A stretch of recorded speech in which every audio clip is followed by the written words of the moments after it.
You will feel the difference between someone who has done shadow work and someone who has not. You can feel like you've never been burnt at the stake. What is shadow work? What is that thing that you feel shame around? I'm too loud, I'm too bold, I'm too creative, I'm too sexual, I'm too quiet, I'm too this. That's your shadow work right there. And now, how can that thing about you actually be a huge blessing? There's a shadow to all of it. The shadow is, when I was at the waterfall, I wasn't being present because I was too caught up into the photo shoot. And the light is, it's one thing to look at the shadows we have within ourselves and owning it, but we also got to look at the things that we hate about other people and how that is within ourselves. So in practice, I give our students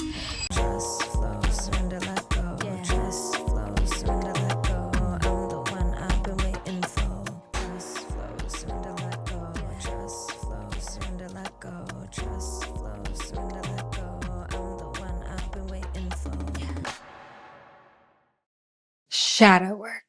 Welcome back to the Highest Self podcast. My name is Sahara Rose, and on this podcast, I love to take spirituality and make it grounded, fun, modern, relatable. And one question I'm always receiving is, what is shadow work?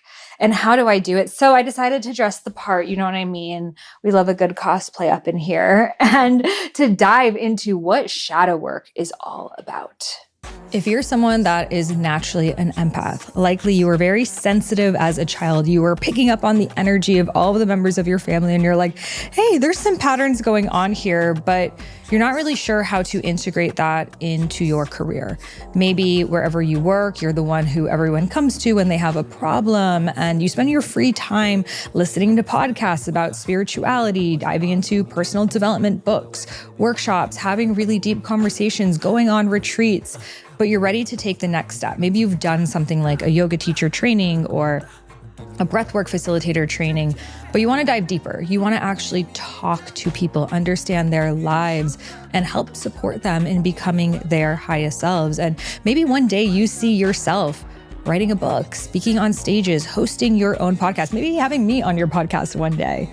Well, if I'm speaking to your soul right now, it's because I'm speaking to a very specific group of people. And these are people who are visionaries. These are people who are trailblazers. These are people who are here to help assist in the shift of consciousness that is happening right now at this time that is so needed in 2025. So if this is you, I'm speaking to you specifically right now, and it's time for you to really start taking action on this, because the truth is another year can pass where you hide your spiritual gifts in the closet, and it's time for you to actually begin to share them. And I know you may be wondering, well, how do I start? Well, this is why I've created the first ever 6-month spiritual life coach certification at my school, Highest Self Institute. That is the most advanced spiritual life coaching certification on the market. So we dive deep into the Highest Self method, where you learn how to connect with your breath, your body, and you and your clients' highest selves. You're going to deep dive into ancestral wisdom, divination, different forms of healing from using the breath, body, nervous system, and beyond, connecting to Ayurveda, Dharma, different forms of ancient and indigenous wisdom, and bringing it all together into actually creating a career where you serve as a spiritual life coach, and then can take that on into writing books, podcasts, speaking, and more. So at my school, Highest Self Institute, we have graduated over 3,000 different types of coaches, soul purpose coaches, embodiment coaches, and this is our first ever time really diving deep. For 6 months, I'll be on the call live, as well as Dr. Neeta every single week, guiding you. We're going to have peer coaching sessions, practice coaching sessions. You're going to be receiving feedback. This is actually a live and moving container. So it's not like one of those courses you buy online and never log into again, but it's actually something where we're going to be holding you accountable to make sure that in 6 months from now, like this summer, you are going to have an entirely different career should you choose it. Or you can just dive into it for your own personal enrichment. So I'm so excited that doors are open right now for our certified spiritual life coach certification at the Highest Self Institute. If you're interested, you're curious, you want to explore the curriculum, we have everything listed below. If you go on highestselfinstitute.com, you can find the direct link in the show notes. And you can also book a free one-on-one discovery call with someone from our team to answer any of your questions, see how it can integrate into your specific career, ask questions about the curriculum, and reserve your spot. So I'm so excited to get to know you on the call, to have you in our community, and to hopefully, inshallah, one day have you on this podcast. So find that link in the show notes, and I'm so excited to dive in deeper with you. This episode is brought to you by BetterHelp. What do you want in your 2025 story? You see, every year we are given 365 blank pages waiting to be filled. So maybe you're ready for a plot twist, a new chapter, or maybe there's a part of your story you're just ready to revise. So life isn't about resolutions that fade away by February. Let's be real. We know that everyone leaves the gym by Feb, but really it is about picking the pen up and becoming the author of your own life. So think of therapy as your editorial partner, helping you write chapters and create meaningful stories to live the life that you deserve. So if you're interested, curious, you've never tried therapy, or you're just looking for one that's completely online, affordable, and convenient, I highly recommend giving BetterHelp a try. They have a diverse network of over 30,000 credentialed therapists with a wide range of specialties, and you take a quick quiz to match you up with the perfect therapist for you, and you can switch them at any time. So write your story with BetterHelp. Visit betterhelp.com/Sahara to get 10% off your first month. That's BetterHelp, HELP.com/Sahara, and you can find that link in the show notes. So trust your intuition, trust your inner wisdom, trust your inner guidance, close your eyes and listen. And before we drop into this episode, be sure to hit subscribe wherever you're listening to this podcast. That is the best way to stay up to date on the latest episodes. We've got this in video format, so if you're just hearing my voice, be sure to also watch our fabulous outfits on video as well on Spotify, YouTube, or the Apple Store. This is the best way to stay in the flow with future conversations and also allows the podcast to reach more people. So hit subscribe so I can keep vibing with you on all future episodes. Now let's get into this one. So the word shadow work is a Jungian term. The shadow being the part of the subconscious that we do not want to look at. Often it's the parts of ourselves that we don't even have regular access to because we have suppressed it so much. Hence, it's our shadow. It's always with us. In fact, other people can see it, but we often cannot because we are so shameful of it. So I'm going to give some examples because I remember when I first heard about this, I was like, I'm not like a murderer. Like, I don't have anything to be guilty about. Like, I don't have any shadows. Like, I'm good. What I do. And I'm dressed in the part. So some things that may be part of your shadow, and I'm going to speak into some like big collective ones I see in the theme. Self-obsession. That is probably the biggest one that my medicine journeys showed me existed within myself, within all of us due to social media. If you think about it, before, for thousands of years, people never really had access to seeing themselves. You know, sometimes you would like see your reflection on the pond, like in The Lion's King, you know, is that you, Dad? Where are you? No, you know, that moment. Sometimes you would have those little experiences. What was that monkey's name? He was wise. Damn, wise man. And then later on we had mirrors and like there was like a mirror in the town or a mirror in the neighborhood and you would like see yourself in the mirror and that's it. And then like later you had mirrors in homes, but you never like sat around, like really look at yourself in the mirror all the time. It was like sort of a thing in passing. Whereas now we have these devices in our hands that we're constantly looking at ourselves. And we're constantly not just looking at ourselves, we're making videos of ourselves and photos of ourselves. And we're obsessed with them because we're sharing them with other people. So it's not just for ourselves, but it's so we can show them to other people, which makes us even more obsessed with how we look and how we come across. And did I say this? Or is my hair frizzy? Or whatever the thing is. So we are literally creating these profiles of ourselves that people interact with as if that is us.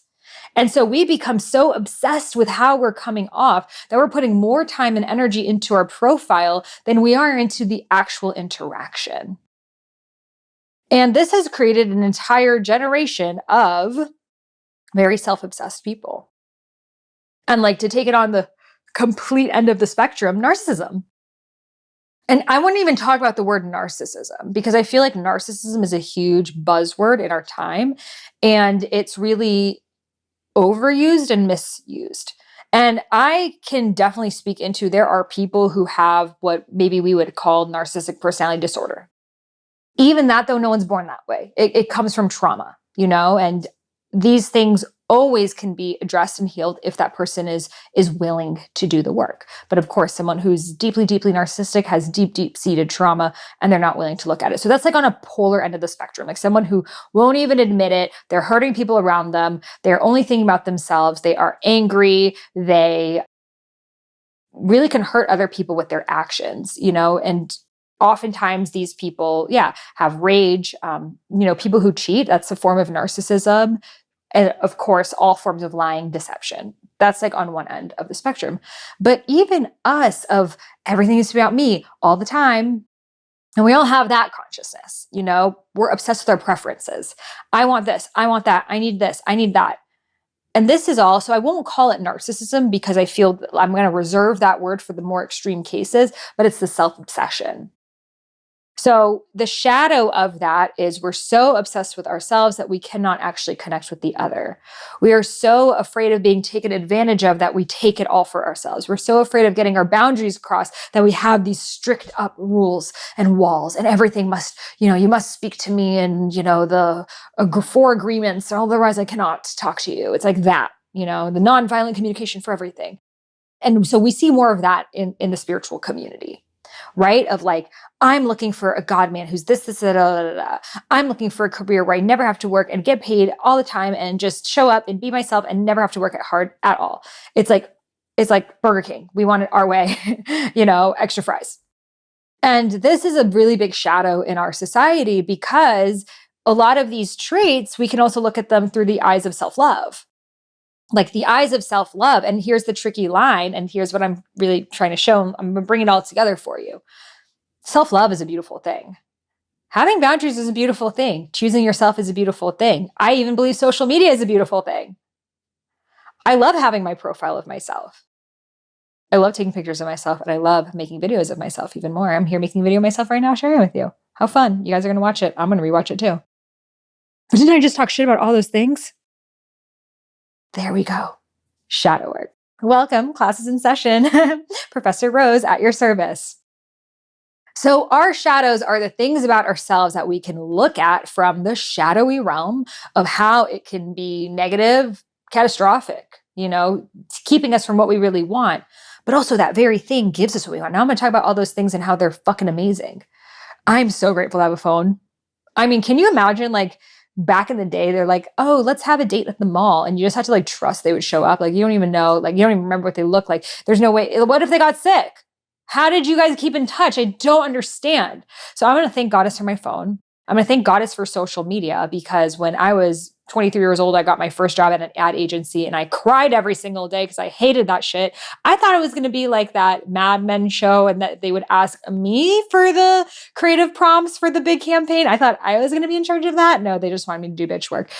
If it wasn't for social media, I would have had to keep working that job and God knows where it would have taken me. No, I'm just kidding. I totally would have been a hippie and just dropped out of life. But that was the only option to stay in this reality. But because I started blogging when I was 19 years old, and then as soon as Instagram came out, started on Instagram and grew my blog and grew my health coaching practice, which turned into my spiritual coaching practice, which turned into my books, which turned into my podcast, which turned into my coaching institute, I can thank the phone for that. So I'm so grateful for the phone. I'm so grateful I get to take pictures of myself, that I get to remember moments of my life. The moment of my life when I was in Trinidad at the waterfall and I was just in my wild woman era and I didn't know what it was going to bring. And I was just in this bedazzled gold bikini. And I was like Princess Jasmine gone Moana. That was the vibe. So grateful for photography to capture that. I'm so grateful for videos. I got to share my experiences throughout this journey and get to share with you on this podcast, to share on social media. I'm so grateful I get to, dress up in all these different ways and put on cool outfits and makeup to show physically what I'm trying to say. I'm so grateful for all of those things. And there's a shadow to all of it. The shadow is when I was at the waterfall, I wasn't being present with the waterfall because I was too caught up into the photo shoot. And the light is I have pictures that I'll remember that day forever. Duality, welcome to humanity. Duality, welcome to humanity. Yo, that's a good one right there. Can you remind me of that one? I need to make that a song for sure. That's giving 80s right there. 80s vibes. You know what I mean? So the fun thing about doing shadow work is it allows us to be more whole and integrated.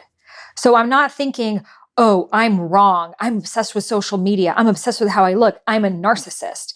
And I'm not also thinking, oh my goddess, that picture I took in the photo shoot, the waterfall photo shoot, saved humanity. It was so needed. It was so important. It lifted the divine feminine with one look. I'm on neither end of the spectrum. I'm in, probably would have had more fun splish splashing without the photo shoot, but I'm grateful for the photo shoot because long term, I'll remember that day way more than probably the splish splash, you know? So that is the shadow right there, to see that both things are connected and there is a light and a shadow to everything in life. So self-obsession, we did a little rendezvous in there. Let's look at some other shadows. Greed, lust, it's interesting because of the 7 sins, right? And it's related to our shadows. But the thing is, in our modern religions, they've made it that that's wrong and that's bad, and you must not have that, and you must cut yourself off from that. But it's actually, these are all parts of us as humans. These are all parts of ourselves. And I believe likely in mystical Christianity, it understood that. It was saying these are our shadows, and to integrate that, whereas in what past 2,000 years, this version of the New Testament, it's been reworded. So it's like, you must sever yourself from those parts. And if you look at anything in life, when you actually go through the shadow, you have the highest form of it. So let's say, I have a lot of stress in my life. So the shadow is I'm burnt out, I'm overwhelmed, I am, about to just lie down on the couch and crash. Well, I can see that stress is me, I'm on the run, I'm on the run, I'm on the run. So now I can sit with why am I pushing myself this hard? Why do I feel the need to always be productive? Why am I going at full force all the time until I'm hitting a wall? What's happening here? So now I can start to do some shadow work. Oh, wow. When I was a little kid, my mom would wake me up at 6 a.m. and put up the curtains, and I always felt like I was behind. Oh, wow. My dad would always only be proud of me if I got A's. Oh, wow. My whole family's pride was around what a good piano player I was. Oh, wow. I was always rewarded if I helped my mom around the house. Oh, wow. I never saw my parents rest. By the way, these are all truths about myself. So, of course, I was raised to have an identity where I must always be productive in order to not be loved, to be alive. You got to always be, of course, my parents escaped from a war and revolution. Makes sense. However, the way that now it's showing up in my life, or what's showing up in my life, was I was working all the time. And if I wasn't working, I felt like I wasn't being productive. Therefore, I wasn't doing enough. On a deeper level, when I really went into that shadow, if I wasn't being productive, I didn't even deserve to live. That's when I really kept questioning and sitting with it. That was the rock bottom of it. If I'm not being of service, if I'm not helping other people all the time, then I don't even deserve to live. So that took me to the core of that shadow, and it was only by going there. How did I get there? I sat on my yoga mat outside and I noticed, why is it so hard for me to sit still? Why do I feel like I always need to be doing something? Well, and then I would start having a conversation with myself. Well, I feel like if I'm not, I'm falling behind. Why do you feel like you're falling behind? Well, everyone else is out there doing things. I'm just sitting here. I need to always be doing something. Why do you always need to be doing something? Well, because if I'm not, then, people won't like me. Why won't they like me? Well, people only like me when I'm doing things for them. Why is that? Well, if I'm not doing things for them, they're going to forget about me. Why would they forget about you? Well, because people only like me for what I can provide for them. Why do you think that? Well, I don't even know why else someone would want to be with me. Why else do you think? Well, because just being with me is not enough. Okay, why? So I would go there and I would see that I literally was why would someone even want to be my friend if I'm not doing for them? Why would someone want to be around me if I'm not doing for them? I literally couldn't understand it. And again, this was not conscious. If you asked me conscious, I would be of course, I'm so much fun. But it was only by sitting with myself and asking myself these questions and continuing to say, why, that I would get to the core and I would notice these things that when I say it, it sounds obvious. It sounds of course you are worthy. Of course you don't always have to be working. We all know these things. We all say we want to rest. We all say we want to vacation. We all say it's our soft girl season. How many of us are living it? If your reality is not lined up with what you desire, there's some shadow work to be done. By the way, I'm going to guess that's all of you. So we all got some work to do. And by the way, the shadows don't stop. It's kind of like Pringles. They just keep popping. And they show up in different areas of your life. But as you start doing the shadow work, it stops being so scary. So we can do shadow work in any areas of our lives, wherever we are feeling resistance, wherever we're feeling stuck. And we can continue to ask ourselves, why? What is holding me back? Why do I feel like this needs to be like this? And continuing to ask ourselves these things. So for example, a lot of us have shadows around our purpose, our Dharma. When I say the word Dharma, I mean your soul's purpose, like the big reason why you're here. So I'll speak for myself and my experience. I didn't even think I had one, to be honest. I wanted to believe I had one, but deep down inside, I didn't believe I had one. I thought like Justin Bieber definitely has one. I can see his, but not me. In fact, I was actually really good at seeing other people's purposes. I was like, you're so amazing at this. Like, are you that person too? I feel like you are. You're so great at making me feel seen and heard. You're so amazing at throwing dinner parties. I was like able to see everyone else's highest selves, but I couldn't really see my own. And by the way, shadow work also helps us see our light, because shadow work just helps us see everything. So from diving deeper into myself of, okay, I say I want to live a life where I am doing what I love, but I'm not. This was my early 20s. For me to do what I loved was to write books, but I didn't know how to write a book, let alone how to make money writing a book, let alone how to provide for myself making money writing a book. I didn't know how, so there was a gap there. I want to be a full-time author, but I am broke.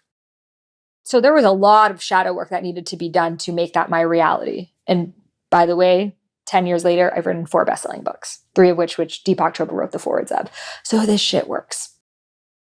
So the first question was, and now I have these 5 stages of Dharma that I guide people through in my Dharma Coaching Institute training, which you can find the link below and get a little sample class and learn more about it if you're interested in learning more about your Dharma, your soul's purpose, and diving in, spending 6 months studying with me live online, ask me your questions, getting laser coached by me, going through our curriculum. It is the most incredible experience of like shadow work and questioning your beliefs and diving into your truth that you could ever experience. So I'm going to link that below. If you're like, I want to be in this energy and I want to be doing the shadow work and I want to turn it into something greater and even turn it into a career where I can be paid for being me full time, Dharma coaching is for you. I will link that below so you can learn more about it.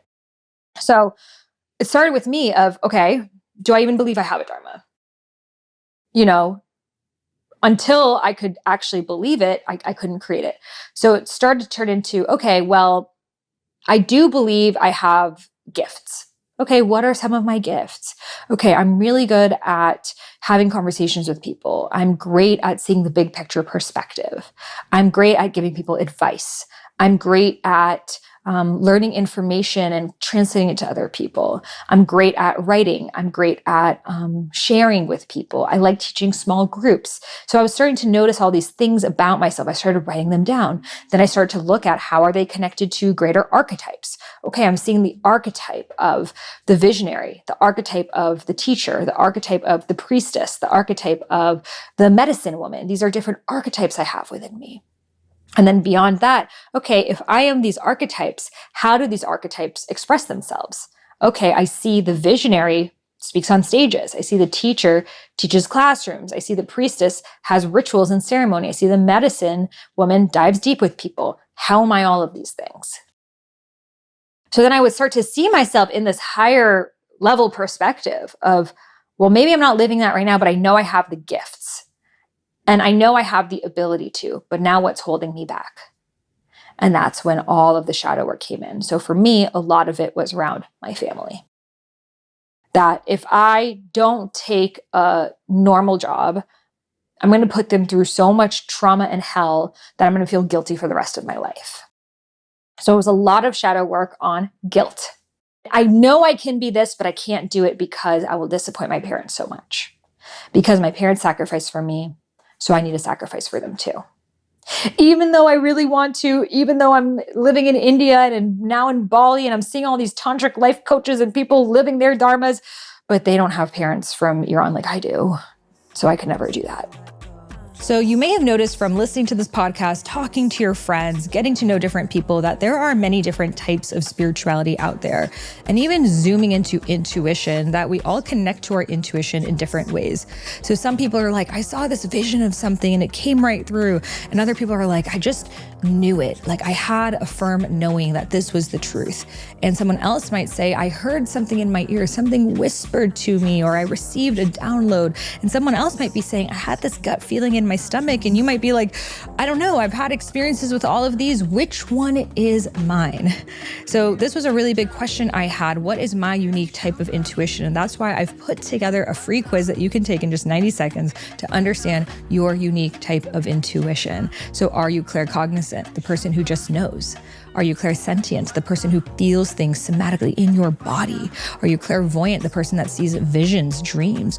Or are you clairaudient, the person that hears things? And then how can you actually integrate this into your life?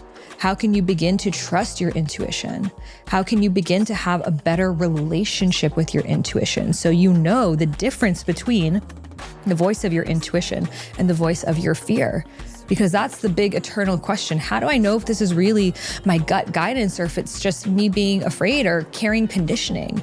And that's what we further dive into in our programs at the Highest Self Institute. So let's get started with understanding your type of intuition. Then I'll be guiding you on how you can actually even create a career using your intuition first and foremost. So head over to the show notes to take my free quiz, discover your unique type of intuition. My top two are claircognizant and clairaudient, I would say. So I'm curious what yours are, and I'm so excited to support you on the other side. And so it was this like dance of seeing the possibility, but like this really big reason why I couldn't do it. And then the more I started to do shadow work on guilt, I started to realize that guilt is one of the lowest vibration emotions. The lowest is shame. Shame is I am bad. Guilt is I did bad. So for me, it was a lot of guilt around, I can't do this. Who am I to do this? I will hurt other people if I do this. And a lot of us women, we have been controlled through guilt for a very, very long time. And a lot of our families use guilt to try to get their way. And they are not doing it to hurt us. They're often doing it out of love. They're doing it because they believe you will be more safe if you follow the beaten path. You will be more safe if you take that 9-to-5 job, if you stay in your hometown, if you stay married to that person, even if they're driving you crazy. That's what they know, right? And then when they see you're not listening, they feel helpless. They don't know what to do. Guilt. You're destroying our family. You're going to make me get a heart attack and die. You're going to, I've seen all sorts of things that families have said, just anything they can to get that person to stay where they are. But now that's our shadow work. Our shadow work is, how have I let this voice control me my entire life? And am I willing to step up into the other side of it? The other side of it being courage, the other side of it being liberation, the other side of it being truth, the other side of it expression, the other side of it being sovereignty, living for myself. And I can preach these things and say them, oh, I believe in truth, liberty, and sovereignty, freedom, justice for all, the American flag shit. Are we living that? We're not. And we can see that. And just on a micro level, when someone says, on their Instagram profile, I believe in love and light, but you can tell they are not the embodiment of that, nor are they necessarily meant to. So when we say something, but there is a dissonance between how we are being, people can really see that staunch difference because we are not embodying that thing. So this is why embodiment is key to shadow work. So I may say, I believe in courage and the divine feminine being liberated, but I'm still operating from guilt with my family. There is going to be a disconnect from what I'm saying and how I'm showing up. You might hear all the buzzwords. Someone might say the exact same thing I'm saying, but if they're not living it, you will feel the difference in their truth. You will feel the difference between someone who has done shadow work and someone who has not. Someone who has not done shadow work, let me say, So for example, the other day I was watching this video and this girl was, and it was like a girl and a guy, and they were saying all these things, share your voice, share your truth, like be yourself. It's so amazing.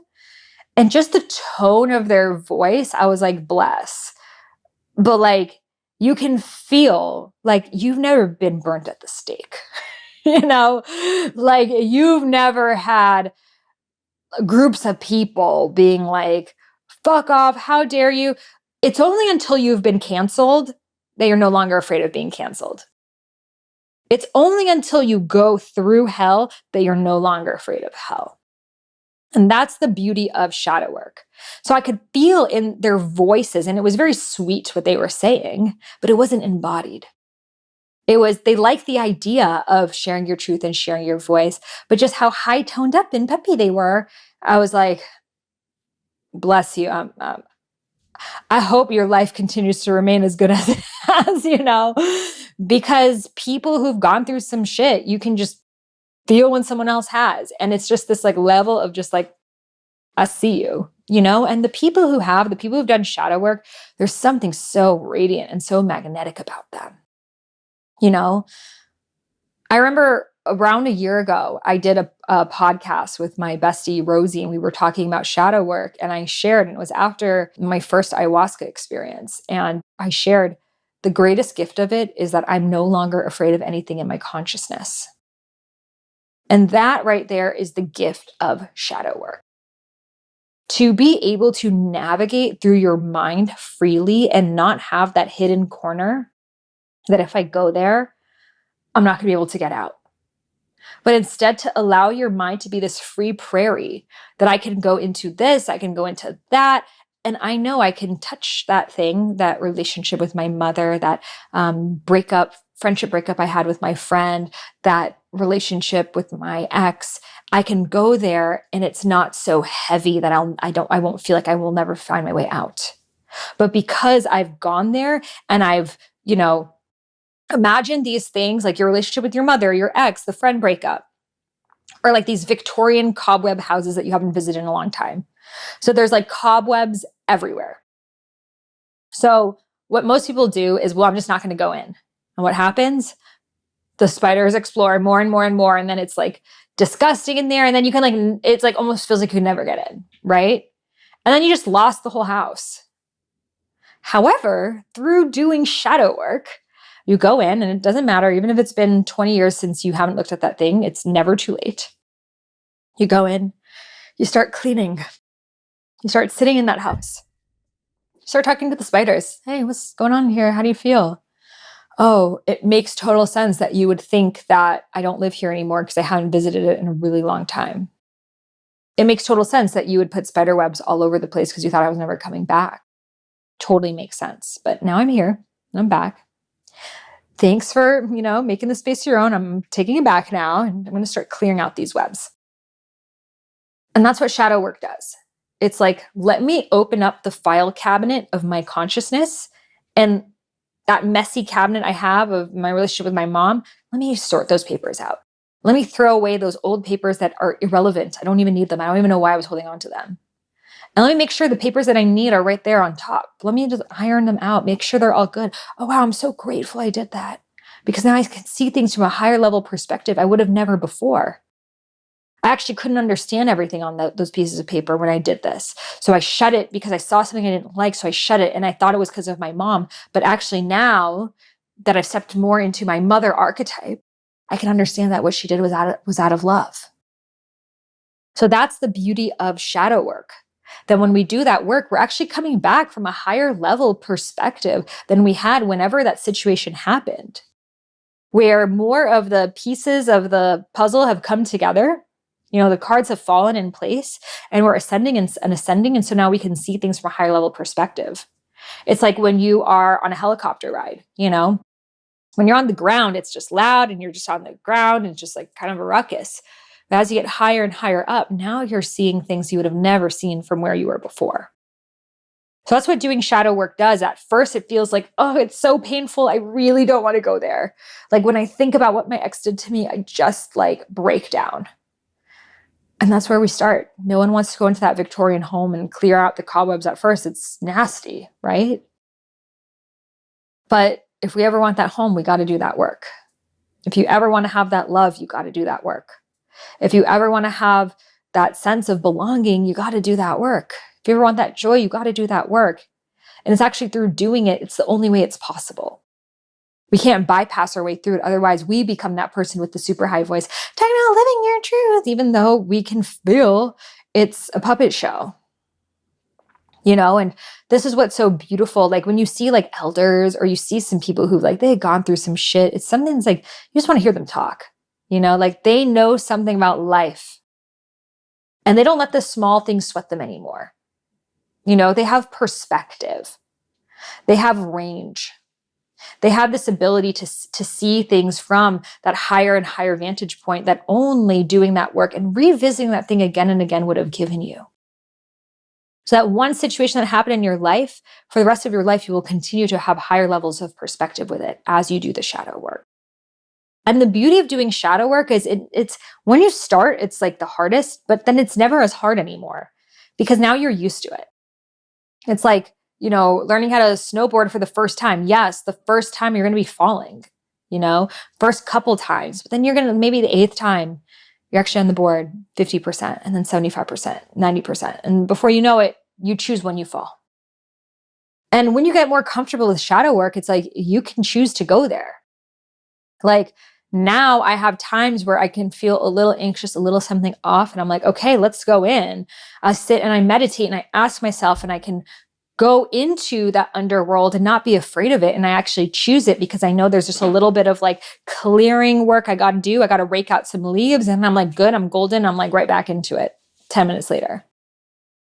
But when something's really fresh, something just happened, you're in your dark night of the soul, which I will link my episode below on having a dark night of the soul. I just made a song called Sexy Dark Night of the Soul, which is all about taking your dark night of the soul and making it allow you to be sexier, more radiant, more fun, more vibrant. So it's such a beautiful song for shadow work. So if you're doing some shadow work right now, definitely check out that song. My shadows made me sexy, plus they gave me some more ass. And it really was a song I created after my divorce, finding out my then husband had been cheating on me throughout the relationship, sending me into the darkest of abyss where I did the deepest shadow work of my entire life. So let's talk about shadow work in relationships because I feel that's where a lot of it is. So when we don't do shadow works in relationships, we end up with role mates rather than soulmates. Role mates are people who are playing out roles that we believe we need to be safe, to feel wanted, to feel chosen. So we are not actually looking at the person, but we are looking at a void in our lives, a void within ourselves, and we are choosing who we think, based on society and our conditioning, who would be the right person for that. So based on my ethnicity, my upbringing, and what I think I need, and who I want to become more like, I will choose someone to fill that role. It's like casting an actor for a movie. This is how 99% of people choose who they marry. But through having your dark night of the soul, through doing shadow work, through looking at all of the ways you've even ended up in a relationship like that, from your childhood, from your family structure, from your ancestral lineage, from societal conditioning, movies you watched, all of just society's programming, you're able to then move beyond that and say, I don't want to have a role mate. I want to have a soulmate. A soulmate is someone who you feel a deep soul connection with. You genuinely feel love. You genuinely feel seen. You genuinely feel chosen because of who you are, not because of a role that you're playing that if I stop playing this role, then they aren't going to want to be with me either. But rather it's a soul to soul connection of I see you and I've known you from different lifetimes. And I don't know where this dance is going to take us, but I'm having so much fun dancing with you right now. And by the way, it's going to take us to some underworld journeys. Because if there's one thing that's inevitable with a heart opening is there's a heartbreak. And that heartbreak doesn't necessarily mean a separation. But even in a relationship, you will break each other's hearts. But choosing to stay together, to work through that, to communicate that, and to come back even stronger. Like the Japanese phrase of kintsugi. So that is to take a broken plate and to weld it together with this gorgeous gold lacquer, and it becomes even more beautiful. And that's the love between soulmates, that when there is a rupture, you come together and the love becomes even stronger. Through diving into one another's shadows and being honest with your own shadows, you can really see each other. And that thing that we really want, someone to fully accept and understand us, we can only have through showing the parts of ourselves that we hide. But if I'm hiding the thing that I feel you're never going to want to be with me if you know this about me, and start to think about, what is that for you? It might be, if you knew I had this health challenge, you would never want to be with me. Or if you knew that I struggled with anxiety or depression, or if you knew that I love to dance, if you knew that I question whether I want children, if you knew whatever the thing is for you, what is that thing that you feel shame around? What is that thing you feel like if someone were to know this about you, they would not want to be with you, so you hide it? I'm too loud, I'm too bold, I'm too creative, I'm too sexual, I'm too quiet, I'm too this. The too thing, what's that for you? So that's your shadow work right there. And now, how can you own that thing about yourself? How can that thing about you actually be a huge blessing? How can that thing actually be what has made you into the most radiant version of you that you are today and will continue to? And through even diving deeper into it, will be your path to your greatest love. So maybe your health challenge caused you to be present with your body, to take it slow, to be easy on yourself, to listen, to learn self-care. Maybe your heartbreak led to you being more heart open, to learning things about yourself and love that you would have never before. Maybe your traumatic childhood caused you to look deeper into your nervous system and healing and regulation and somatics. Maybe your love for dancing and showing up online is what makes you come alive and open-hearted and share yourself for all of the women in your family who couldn't, who were forced to cover themselves and hide themselves, and you were dancing for all of them. So when you can begin to own that part of yourself and actually see it as your greatest gift, you no longer have shame around it. And when you no longer have shame around it, then there's no need to hide it. I remember when I first got divorced, in Persian culture, being divorced is like the worst thing ever. It's like, you are like, we even say, it's like, you're broken. That's even what they call you. And I was so angry. I was like, I didn't even do anything. I didn't even choose this. I was the one who got cheated on.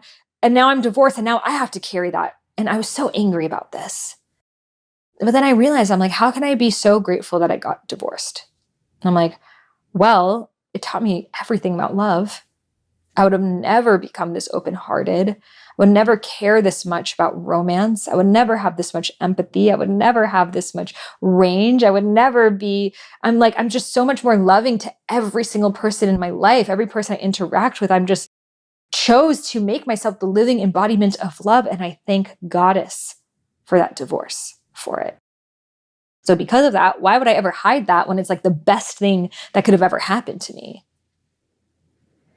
So this is the gift of that shadow work, coming back full circle. That thing we had shame around is actually our superpower. The thing that we don't want anyone to know about us actually becomes the thing we start the conversation with. Because it no longer makes us wrong or bad, but actually makes us whole. Because we've integrated it. And we're no longer afraid of it. So I can say, yeah, I create content on social media and I love it because I get to be myself full time. Yeah, there are definitely times I'm on my phone too much, but there are also beautiful moments where I connect with people in my audience and have the most incredible conversations with them that I could have never done without social media.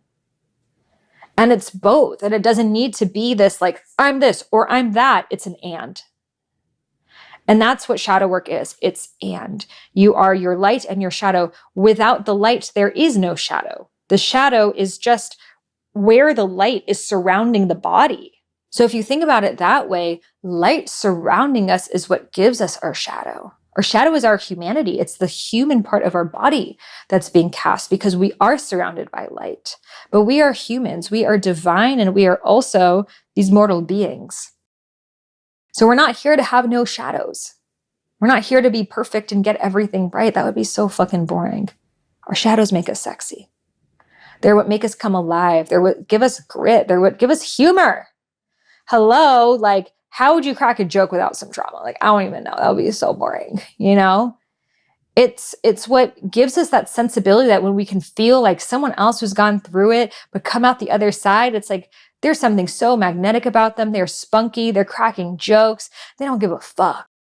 And it feels so good to be around. And that's the gift of shadow work, that you can even crack a joke about that thing because you're not hiding it. You're not suppressing it. It's that energy of suppression that creates the shame that makes you sick. And that's what actually turns into dis-ease later in life. But literally through integrating our shadows, we are changing the frequency that they carry in our body. We're neutralizing it. And they actually turn into our highest gifts of consciousness. So remember we were talking about stress? Of like, oh my God, stress. I'm working all the time. Why do I feel like I need to be productive? Well, what's on the other side of that? It's peace. It's even if I do nothing in my life and I just am, I am worthy of living. And only through me overworking myself would I realize that. Only through you going deep into the shadow would you find the light. It's actually impossible to. You got to hit that wall to have the U-turn. So this is my invitation for you to write down those things that you may feel shame around, guilt around, not want people to know about you. And write down how they are actually your gift, how they're actually the greatest thing that's ever happened to you. And I also want you to write down what are the things you hate about other people.